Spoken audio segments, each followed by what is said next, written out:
आज हम अनशन का चौथा दिन है, आप आए हुए हैं, क्या कहना चाहते हैं? जिस प्रकार से आना क्या है, यहाँ तो आत्मा 24 घंटे ही यहाँ अनशन पे। और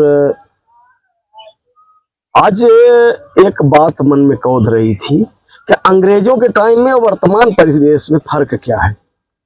इसी चीज की लड़ाई अंग्रेजों के खिलाफ थी कि हम अभिव्यक्ति अपनी प्रकट कर सके और अंग्रेजों के टाइम नहीं कर सकते थे। हम अपने हितों के लिए लड़ सके शांतिपूर्ण तरीके से, पर अंग्रेजों के टाइम नहीं कर सकते थे। तानाशाही थी उस समय, अफसरशाही थी उस समय, आतंक था उस समय, कोई नियम कानून नहीं था। जो कर दें वही कानून बन जाता था। उसी के खिलाफ एक बड़ा आंदोलन चला, बहुत सारी शहादत हुई और देश 15 अगस्त 1947 को आज़ाद हुआ। हमारा संविधान बना। प्रतिवर्ष संविधान दिवस भी मनाते हैं, स्वतंत्रता दिवस भी मनाते हैं, अपना पत्रकार दिवस भी मनाते हैं।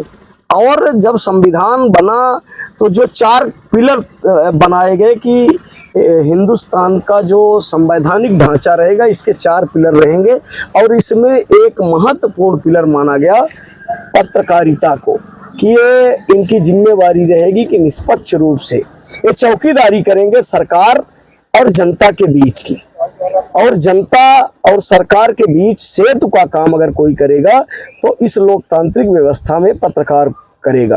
और वही पत्रकार जब आज करता है तो उस पर फर्जी मुकदमा। और जिस तरह से उस दिन घसीटा गया है 16 तारीख को, तो आपने देखा होगा कि जनता की पीड़ा जैसे इस समय पानी के लिए हाहाकार मचा हुआ है। और नई गढ़ी क्षेत्र में पानी की भीषण समस्या को देखते हुए मिथिलेश त्रिपाठी जी नई गढ़ी गए हुए थे कवर करने कि इतनी ज्यादा नल जल योजनाओं में पैसा खर्च हुआ है और उनकी लिस्टें भी है। और उसके बाद भी अगर लोगों को पानी नहीं मिला तो क्यों नहीं मिला। और शायद जो इस भ्रष्टाचार में शामिल हैं उनके इशारे पर थाना प्रभारी ने नियम विरुद्ध तरीके से इस तरह का कृत्य किया।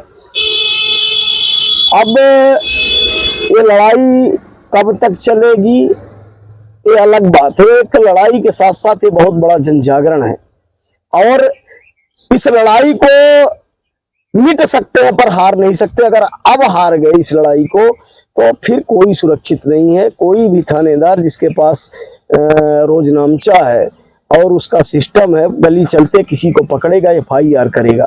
पहले दिन से मैं कह रहा हूं आप सबसे, आज हम अनशन का चौथा दिन है, आप आए हुए हैं, क्या कहना चाहते हैं? जिस प्रकार से आना क्या है, यहाँ तो आत्मा 24 घंटे ही यहाँ अनशन पे।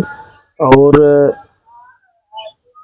आज एक बात मन में कौध रही थी कि अंग्रेजों के टाइम में और वर्तमान परिवेश में फर्क क्या है।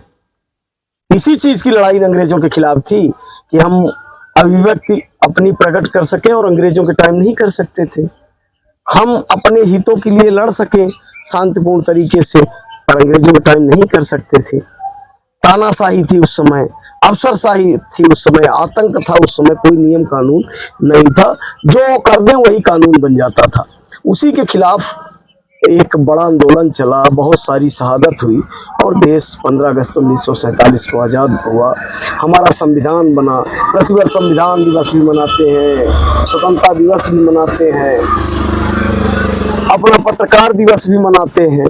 और जब संविधान बना तो जो 4 पिलर बनाए गए कि हिंदुस्तान का जो संवैधानिक ढांचा रहेगा, इसके 4 पिलर रहेंगे और इसमें एक महत्वपूर्ण पिलर माना गया पत्रकारिता को, कि ये इनकी जिम्मेवारी रहेगी कि निष्पक्ष रूप से ये चौकीदारी करेंगे सरकार और जनता के बीच की। और जनता और सरकार के बीच सेतु का काम अगर कोई करेगा तो इस लोकतांत्रिक व्यवस्था में पत्रकार करेगा। और वही पत्रकार जब आज करता है तो उस पर फर्जी मुकदमा। और जिस तरह से उस दिन घसीटा गया है 16 तारीख को, तो आपने देखा होगा कि जनता की पीड़ा जैसे इस समय पानी के लिए हाहाकार मचा हुआ है।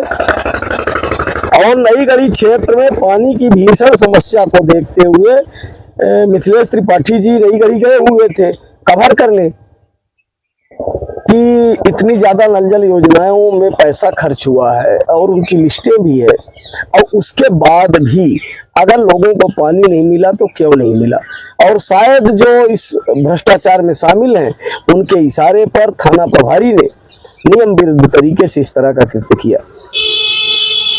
अब ये लड़ाई कब तक चलेगी ये अलग बात है। एक लड़ाई के साथ साथ ये बहुत बड़ा जन जागरण है और इस लड़ाई को मिट सकते हैं पर हार नहीं सकते। अगर अब हार गए इस लड़ाई को तो फिर कोई सुरक्षित नहीं है। कोई भी थानेदार जिसके पास रोजनामचा है और उसका सिस्टम है, गली चलते किसी को पकड़ेगा, FIR करेगा।